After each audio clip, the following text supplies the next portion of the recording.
Bismillahirrahmanirrahim. Elhamdülillahi Rabbil alemin. Sallallahu ala nebiyyina Muhammedin ve ala alihi ve sahbihi ecma'in ve men tebi'ahum bi ihsanin ila yevmiddin. Rabbi şrah li sadri ve yessir li emri ve hlul uqdeten min lisani yefqahu qavli. Əziz qardaşlar, əziz müsəlmanlar, biz deməli fiqh kitabında oruc fəslində qalmışdıq və həmin fəslin növbəti hissəsindən danışacağıq. Allah Taala hər birimiz üçün faydalı etsin.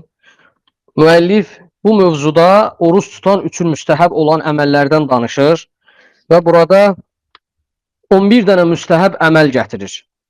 Deməli, diqqət edin, əziz qardaşlar, əziz müsəlmanlar. Müəllif buyurur ki, oruç tutan üçün müstəhəb olan əməllər. Ən birincisi, oruç tutan üçün müstəhəb olan əməl səhurdur. Yəni, səhurdan istifadə etmək, səhur yeməyini yemək, yəni səhur vaxtı, yəni yemək yemək. İkinci buyurur ki, müstəhəb olan əməl, oruç tutan üçün müstəhəb olan əməl, səhuru gecikdirməkdir. Yəni səhurun vaxtını yəni sübh namazına az bir vaxt qalmışa qədər gecikdirməkdir. Sonra buyurur ki, üçüncü oruç tutan üçün müstəhəb olan əməl, orucu açarkən, iftar edərkən, iftarı tezləşdirməkdir. Və sonra buyurur ki, dördüncü müstəhəb olan əməl, oruc açarkən, orucu xurma ilə açmaq müstəhəb olan əməllərdəndir. Sonra buyurur, beşinci müstəhəb olan əməllərdən, oruc açarkən, oruc açan əsnada dua etmək, dua oxumaq. Sonra buyurur, altıncı müstəhəb olan əməllərdən, deməli, oruc tutan şəxsə bir nəfər xoşagəlməz bir söz dedikdə və ya onunla cahil kimi rəftar etdikdə və ya savaşmaq istədikdə, oruc tutanın mən orucam deməsi müstəhəb əməllərdəndir. Yəni, mən oruç tutmuşam deməsi müstəhəb olan əməllərdəndir. Sonra buyurur ki, yedinci müstəhəb olan əməllərdən oruclu olarkən oruç tutanın misvaqdan istifadə etməsidir. Yəni, dişlərini təmizləməsidir. Ondan sonra buyurur, 8-ci oruç tutan üçün müstəhəb olan əməllərdən bu ayda, yəni Ramazan ayında oruclunun əli açıq olmasıdır, cömərd olmasıdır, səxavətli olmasıdır. Sonra buyurur, 9-cu oruç tutanın müstəhəb əməllərin Quran oxumasıdır, Quran öyrənməsidir, Quranı tilavət etməsidir. Ondan sonra buyurur, deməli 10-cu oruç tutan üçün müstəhəb olan əməllərdən oruç tutanlara iftar verməkdir. Oruclarını açmaq üçün onlara iftar verməkdir. Sonra buyurur, nəhayət 11-ci müstəhəb olan əməllərdən Ramazan ayının axır 10 günündə ibadətləri daha da ciddi şəkildə etməkdir. Daha çox çalışmaqdır ibadətlər üçün. Deməli, müəllif bu müstəhəb əməllərin hər birinə ayrı-ayrılıqda hədislərdən dəlillər gətirib. İlk olaraq, səhur barəsində, yəni müstəhəb olan əməllərdən, oruç tutanın müstəhəb olan əməllərindən səhur etməkdir. Bu barədə Ənəs İbn Məlikin rəvayət etdiyi hədisi gətirir. Rasulullah sallallahu aleyhi və səlləm buyurmuşdur ki, təsəhhəru, səhur edin. Yəni, səhur, səhər vaxtı yemək yeməkdir. Səhər vaxtı. Fə innə fis-suhuri barakətən. Çünki səhur vaxtında bərəkət var. Yəni, səhurda bərəkət var. Yəni, səhər yeməyində bərəkət var. Bu hədisi İmam Buxari və İmam Muslim rəvayət etmişlər. Allah hər ikisinə rəhmət eləsin. Bu hədis onu göstərir ki, səhurda bərəkət var və ona görə insan səhur etməsi müstəhəb olan əməllərdəndir. Bərəkət sözünün lüğəti mənası əziz qardaşlar, əziz müsəlmanlar, artmaq və ziyadə mənasını bildirir. Deməli, burada səhurdakı bərəkət bir neçə yönə ayrılır. Yəni, bərəkətdə məqsəd, yəni alimlər qeyd edir ki, az olan yeyəcəyə oruca yardım olaraq qüvvət bəxş etməsidir. Yəni, az olan bir yeməklə yəni, oruc tutana qüvvət bəxş olunmasıdır. Və müəllif qeyd edir ki, daha doğrusu alimlər qeyd edir ki, bu hədis barəsində yəni buradakı murad, məqsəd, bərəkət deyildikdə sünnətə tabi olmaqdır, sünnətə müvafiq olmaqdır. İkinci, kitab əhlinə, xüsusən yahudilərə və xristiyanlara müxalif olmaqdır. Çünki, necə ki, hədisdə də qeyd olunur, bu hədisin şərhində də alimlər qeyd edir ki, yahudilər və xristiyanlar, kitab əhli səhur etməzlər və o baxımdan da kitab əhlinə müxalif olmaqdır. Və həmçinin buyurulur ki, alimlər qeyd edir ki, hədisin şərhində ibadətə təqvalı yanaşmaqdır. Yəni, ibadətdə təqvalı olmaqdır. Dördüncü, fəal olmaqdır. Yəni, aktiv olmaqdır. Bədənin yəni, müqaviməti güclü olur, fəal olur, aktiv olur səhur edən şəxsdə. Və həmçinin buyururlar ki, acılığın səbəb olduğu pis davranışın qarşısını almaqdır. Və sonra buyurulur ki, bu hədisin şərhində qeyd edirlər alimlər. O gün istəyən, yəni həmin gün oruç tutan bir şəxs əgər oruç tutandan bir şey istəyərsə və yaxud da ki, bir yerdə oruc açması üçün, yəni istəyərsə, orucunun açılmasını istəyərsə, o şəxs də yəni sədəqə verməyə səbəbdir. Yəni orucu tutan, səhur edən şəxs üçün, yəni bir şəxs bir şey istəyərsə, sədəqə istəyərsə, həmin şəxsin sədəqə verməsinə səbəbdir. Bu kimi qeyd edirlər.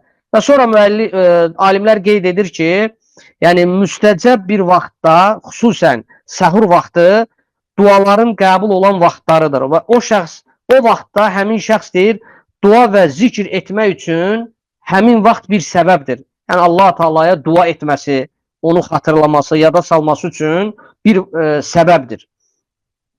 Sonra əziz müsəlmanlar, müəllif qeyd edir ki, ikinci müstəhəb olan əməllərdən oruç tutan üçün səhurun gecikdirilməsidir. Bu barədə də Zeyd ibn Səbitin, Allah ona razı olsun, rəvayət etdiyi hədisi qeyd edir. Və buyurur ki, Zeyd ibn Səbit səhabədir, deyir ki, biz birlikdə Peyğəmbər sallallahu aleyhi və səlləmlə səhur yeməyi yedik, səhur etdik. Sonra deyir, qalxdıq, namazı qıldıq, yəni sübh namazını qıldıq. Və mən dedim, burada dedim, alimlər qeyd edir ki, iddia olunan, daha doğrusu deyirlər ki, Ənəs ibn Məlikdir, ravi, aradakı ravi. Deyir ki, mən soruşdum, yəni Ənəs soruşdu ki, həmin o iki, yəni vaxt, o ikisinin arasındakı vaxt nə qədər idi? Yəni sahurla sabah namazının, sübh namazının arasında olan vaxt nə qədər müddət idi? Və Zeyd deyir ki, həmin vaxt deməli 50 ayə oxunacaq qədər bir vaxt idi. Yəni bir kimsənin 50 ayə oxuya biləcəyi qədər bir vaxt idi. Yəni sahur edirlər Peyğəmbər sallallahu aleyhi və səlləmlə bir yerdə Zeyd ibn Səbit. Sonra deməli qalxırlar sübh namazını qılmaq üçün. Və orada Ənəs ibn Məlik soruşur ki, həmin sahur yeməyi ilə sübh namazının arasındakı olan vaxt nə qədər müddət idi? Və Zeyd də sahabə deyir ki, həmin o vaxt deməli bir kimsənin 50 ayə oxuya biləcəyi bir vaxt qədər idi. Təxminən deyirlər ki, burada 3-4 dəqiqə vaxt müddətindədir və bu kimi qeyd edirlər. Bu hədisi də İmam Buxari və İmam Muslim rəvayət etmişdir. Allah hər ikisinə rəhmət eləsin. Sonra müəllif burada başqa bir hədis gətirir. Əbu Zər Əl-Ğaffarinin hədisini, Allah ondan razı olsun. Buyurur ki, Peyğəmbər sallallahu aleyhi və səlləm buyurmuşdur ki, mənim ümmətim səhuru gecikdirdikləri, eyni zamanda iftarı da tezləşdirdikləri müddət boyunca xeyir içində olacaqlar. Yəni nə qədər ki, mənim ümmətim səhuru gecikdirəcəklər, eyni zamanda da iftarı tezləşdirəcəklər. O zaman onlar xeyir içərisində olacaqlar. Bu hədisin deməli isnadını, bu hədisi daha doğrusu İmam Əhməd rəvayət etmişdir. Deməli, bəzi alimlər bu hədisin isnadına zəif demişlər. İbn Mulgin deməli, Buxarini şərh edən alimlərdən biridir. Lakin o, bu hədisin isnadına səhih deyib. Amma bir çox alimlər isə bu hədisin isnadına zəif demişlər. Amma burada İbn Abdülbar böyük alimlərdəndir. Deyir ki, hansı ki, iftarın tezləşdirilməsi və səhurun gecikdirilməsi barəsində varid olan hədislər səhihdir. Və ümumiyyətcə qeyd edirlər ki, alimlər səhurun gecikdirilməsi və iftarın da tezləşdirilməsi sünnədəndir. Sünnət olan əməllərdəndir. Sonra müəllif qeyd edir, üçüncü, oruç tutan üçün deməli, müstəhəb olan əməllərdən orucu açarkən tezləşdirməkdir. İftarı tezləşdirmək. Bu barədə də Səhl İbn Sədin hədisini gətirir. Səhl İbn Səd səhabədir. Allah ondan razı olsun. Buyurur ki, Rasulullah sallallahu aleyhi və səlləm buyurmuşdur ki, insanlar iftarı tezləşdirdiyi müddət boyunca xeyir içərisində olacaqlar. Yəni, burada deməli, səhur kəlməsi keçmir. Yalnız iftar kəlməsi keçir. Buyurulur ki, Peyğəmbər sallallahu aleyhi və səlləm insanlar orucu açmağı tezləşdirdiyi müddət ərzində xeyir içərisində olacaqlar. Bu hədisi də İmam Buxari və İmam Muslim rəvayət etmişdir. Allah hər ikisinə rəhmət eləsin. Sonra müəllif qeyd edir. Dördüncü, oruç tutanın müstəhəb olan əməllərindən orucu açarkən xurma ilə açılmasıdır. Yəni, oruc açarkən orucu xurma ilə açmaq. Əgər xurma olmadığı təqdirdə orucu su ilə açmaq müstəhəbdir. Və bu barədə də müəllif Ənəs İbn Məlikin hədisini zikr edir. Ənəs İbn Məlik, Allah ondan razı olsun, buyurur ki, Rasulullah sallallahu aleyhi və səlləm orucunu namazdan öncə, yəni məğrib namazından öncə bir neçə yaş xurma ilə açardı. Yaş xurmalar olmadığı təqdirdə o zaman Peyğəmbər sallallahu aleyhi və səlləm orucunu quru xurmalarla açardı. Quru xurmalar da olmadıqda o zaman bir neçə qurtum su içib orucunu açardı. Diqqət edin, hədisdə qeyd olunur ki, yuftiru qablə ən yusalli alə rutabətin. Rutabət kəlməsi ərəb dilində yaş xurmaya deyilir, yaş xurma. Rasulullah sallallahu aleyhi və səlləm namazdan öncə yaş xurmalarla, bir neçə xurmayla orucunu açardı. فَاِنْ لَمْ تَكُنْ رُطَبَاتٌ فَتُمَيْرَاتٌ. Yəni deyir ki, əgər yaş xurmalar olmadığı halda o zaman Peyğəmbər sallallahu aleyhi və səlləm xurmalarla, adi quru xurmalarla orucunu açardı. Və quru xurmalar da olmadığı halda o zaman Peyğəmbər sallallahu aleyhi və səlləm bir neçə qurtum su içməklə orucunu açardı. Hədisi Abu Davud, Hakim, Tirmizi rəvayət etmişdir. Bu hədisin isnadı həsəndir, məqbuldur, qəbul olunan dərəcədədir. Sonra əziz müsəlmanlar, müəllif qeyd edir ki, oruç tutan üçün müstəhəb olan əməllərdən beşincisi iftar edən zaman dua etməkdir. Yəni, oruç tutanın orucu açdığı zaman həmin əsnada dua etməsidir. Bu barədə Abdullah İbni Ömərin hədisini gətirir. Allah ondan və atasından razı olsun. Və Abdullah İbni Ömər deyir ki, Rasulullah sallallahu aleyhi və səlləm iftar etdiyi zaman belə deyərdi, bu duanı oxuyardı. Zəhəbəz zaməu vəbtəllətil uruqi və səbətəl əcru inşaallah. Yəni, mənası nədir? Zəhəbəz zaməu, mənası odur ki, susuzluq aradan qalxdı, susuzluq getdi. Və vəbtəllətil uruq, yəni damarlar islandı. damarlar islandı, sulandı. Və səbətəl əcru inşaallah. Allahın istəyi ilə artıq əcr təsdiqləndi. Əcrin, mükafatın verilməsi sabitləndi, sabit oldu, təsdiq olundu. Yəni artıq deməli damarlar susuzluq getdi, damarlar islandı və Allahın istəyi ilə əcrin yazılması qaldı. Yəni əcr artıq mükafat yazılır. Bu hədisi də Əbu Davud, Hakim və Beyhəqi rivayət etmişlər. Bu hədisin isnadı da həsəndir, məqbuldur. Deməli qəbul olunan dərəcədədir. Sonra əziz müsəlmanlar, müəllif 6-cı oruç tutan üçün müstəhəb olan əməli qeyd edir. Buyurur ki, 6-cı olan müstəhəb əməl odur ki, əgər bir şəxs oruç tutana xoşagəlməz bir söz deyərsə, yəni onu söyərsə, təhqir edərsə və yaxud ona qarşı cahil kimi rəftar edərsə və onunla münaqişə edərsə, onunla savaşarsa, vuruşarsa, o zaman oruç tutan şəxsin bu cür deməsi müstəhəbdir. Necə ki, hədisdə qeyd olunur, mən oruç tutmuşam və mən orucluyam. Bu şəkildə deməsi, deməli, oruç tutanın müstəhəb olan əməllərindəndir. Bu barədə də müəllif Əbu Hureyranın hədisini zikr edir. Əbu Hureyra, Allah ondan razı olsun, buyurur ki, Rasulullah sallallahu aleyhi və səlləm buyurmuşdur. Deyir ki, sizdən biriniz oruç tutduğu gün nə bir pis söz, xoşagəlməz söz, ədəbsiz və əxlaqsız söz danışmasın, nə də ki, qışqır bağır salaraq münaqişə, mübahisə, dava etməsin. Əgər bir kimsə onu söyərsə və yaxud onunla dava etmək istəyərsə, qoy o zaman o desin ki, mən orucluyam, mən oruç tutmuşam. Və bu hədisi də müəllif qeyd edir ki, oruç tutanın deməli, ona qarşı xoşagəlməz bir söz və davranış olduqda mən oruç tutmuşam deməsi müstəhəb olan əməllərdəndir. Bu hədisi də İmam Buxari və İmam Müslim rivayət etmişdir.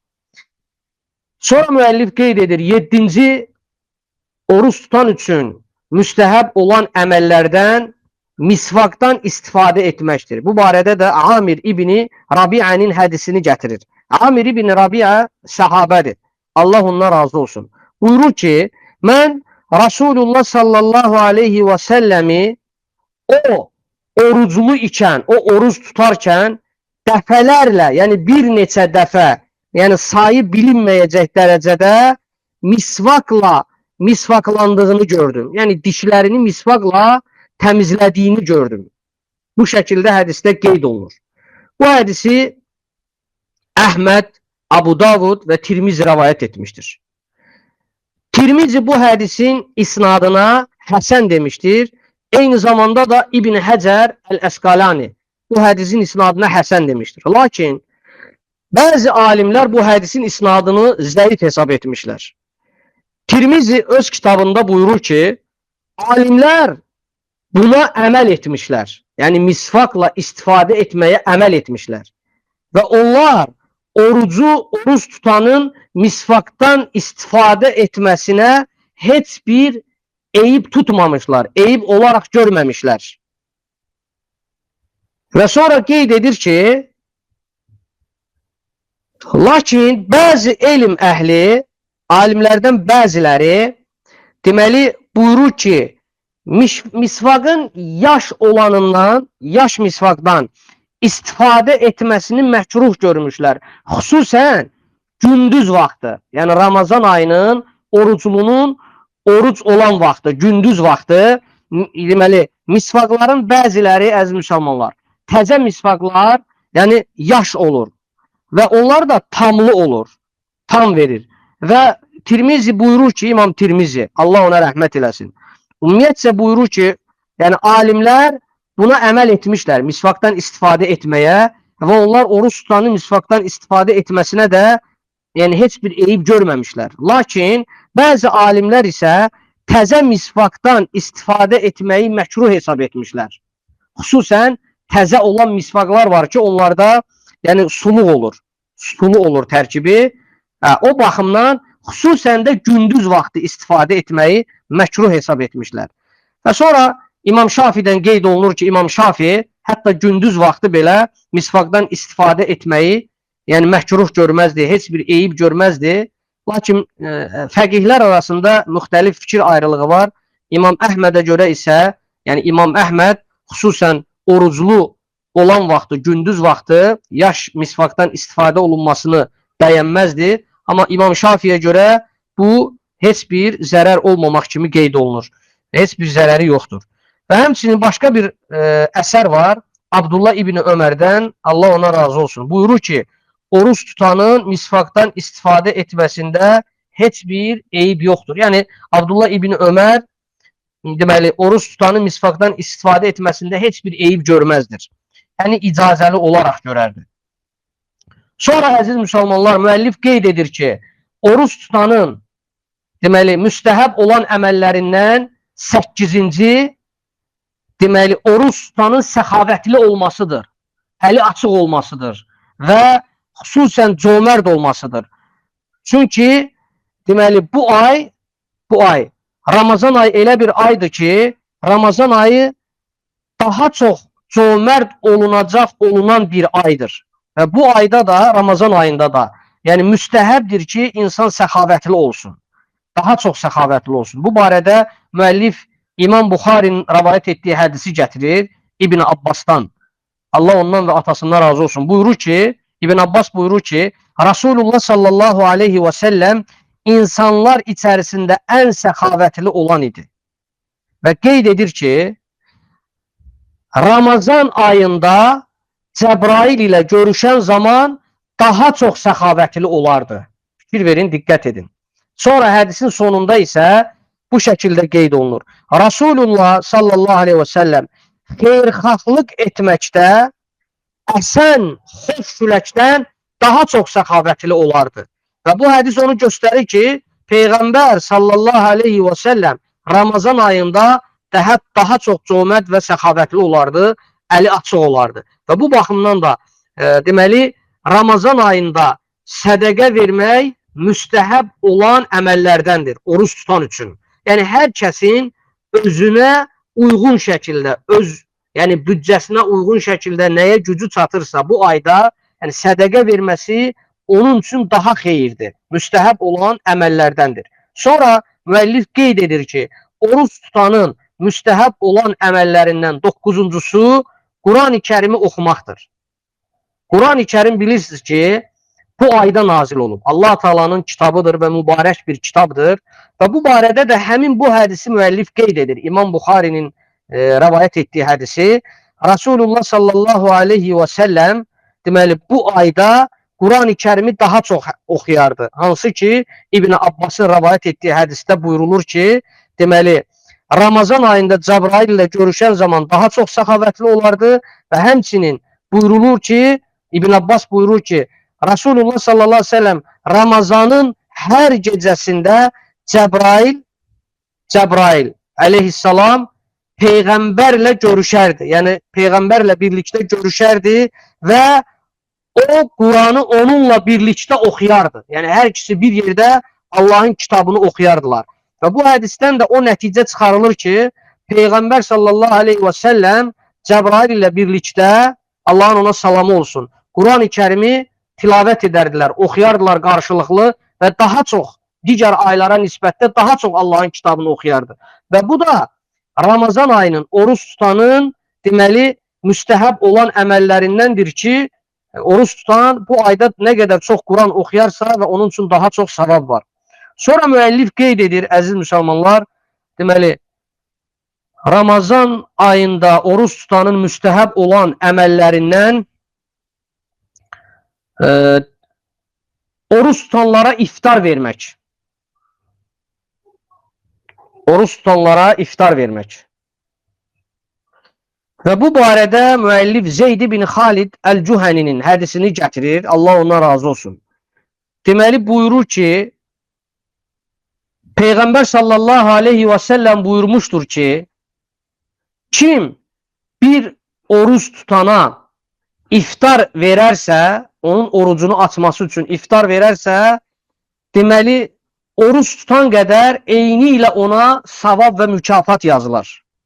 və oruç tutanın savabından heç bir savab azalmadan və əskilmədən, deməli, həmin şəxsə də oruç tutan qədər savab yazılar. Diqqət edin, yəni oruç tutana iftar vermək, orucunu açması üçün eyni ilə oruç tutanın savabı qədər savab yazılır. Və oruç tutanın savabından heç bir şey əskilmədən. Bu hədisi də İmam Tirmizi rivayət etmişdir. İmam İbn Məcə və həmçinin İmam Əhməd, İmam İbn Hibban və hədisin isnadı həsən və səhihdir. Və nəhayət, əziz müsəlmanlar, deməli, oruç tutan üçün müstəhəb olan əməllərdən 11-incisi Ramazan ayının son 10 günlərində ibadəti daha ciddi şəkildə etmək, daha çox çalışqanlıqla etməkdir. Bu barədə də müəllif İmam Buxari və İmam Müslimin rivayət etdiyi hədisi gətirir. Ayşə radiyallahu anhə, Allah ondan razı olsun, buyurur ki, Rasulullah sallallahu aleyhi və səlləm Ramazan ayının son 10 günü daxil olduğu zaman gecəni ihya edərdi, yəni ibadətlə keçirərdi, ailəsini oyadardı və ibadət üçün hazırlıq görərdi. Yəni, bir ləfsdə qeyd olunur ki, izarını bərk bağlayardı. Yəni, paltarını, libasını, özünə izarını bərk bağlayardı və gecəni ibadətlə keçirərdi və ailəsini də oyadardı. Və bu onu göstərir ki, Peyğəmbər sallallahu aleyhi və səlləm Ramazan ayının xüsusən son 10 günündə əvvəlki günlərə nisbətən ibadəti daha ciddi şəkildə keçirərdi. Daha ibadətə çox sarılardı və ibadətə özünü həsr edərdi. O baxımdan, əziz müsəlmanlar, bu hədis bizə onu göstərir ki, Rasulullah, həm bu hədis Müslim rivayət edib, Müslimin rivayətində, yəni Buxari ilə olan rivayətində ləfs fərqi var. Birində əvvəldə keçir, birində sonrada keçir. Müslimdə keçən ləfsdə Rasulullah gecəni ihya edər, yəni ibadətlə keçirər, ailəsini oyadar və ibadətə hazırlaşardı, daha ciddi şəkildə hazırlaşar və izarını bərk-bərk bağlayıb ibadətə hazırlaşardı. Eyni ilə də Buxaridə keçən rivayətdə bu şəkildə keçir ki, Rasulullah Ramazanın son 10 günü daxil olduğu zaman izarını bərk bağlayar, gecəni ibadətlə keçirər və ailəsini də oyadardı. Bu onu göstərir ki, Rasulullah son 10 gündə daha çox ibadətə sarılar, daha çox ibadəti edərdi və bu da Ramazan ayının xüsusiyyətindəndir ki, oruç tutan üçün müstəhəb olan əməllərdəndir. Allahdan istəyirəm bizi Ramazan ayında, xüsusən də bu son 10 günlərdə Allah Taalaya ən gözəl şəkildə ibadət edən, Allaha özünü həsr edən, ibadətə sarılan qullarından etsin. Uca Allahdan diləyirəm, hər birimizin günahlarımızı bağışlasın və bizi bağışlanan qullarından qərar versin. Allah Taala bizim valideynlərin günahlarını bağışlasın və onlara rəhm etsin, zürriyyətimizi salihlərdən etsin, bizə mömin kimi yaşayıb və mömin kimi ölməyi hər birimizə uca Allah müvəffəq etsin və Allah Taala bizi Ramazanın sonuna qədər bağışlanan qullarından qərar versin və iman, salih əməllər və itaat üzərində yaşatsın. Sallallahu alə nəbiyyina Muhammedin və alə alihi və sahbihi əcməin. Subhanəkallahumma və bihamdik. Əşhədu ən la ilahə illə əntə əstəğfiruka və ətubu ileyk.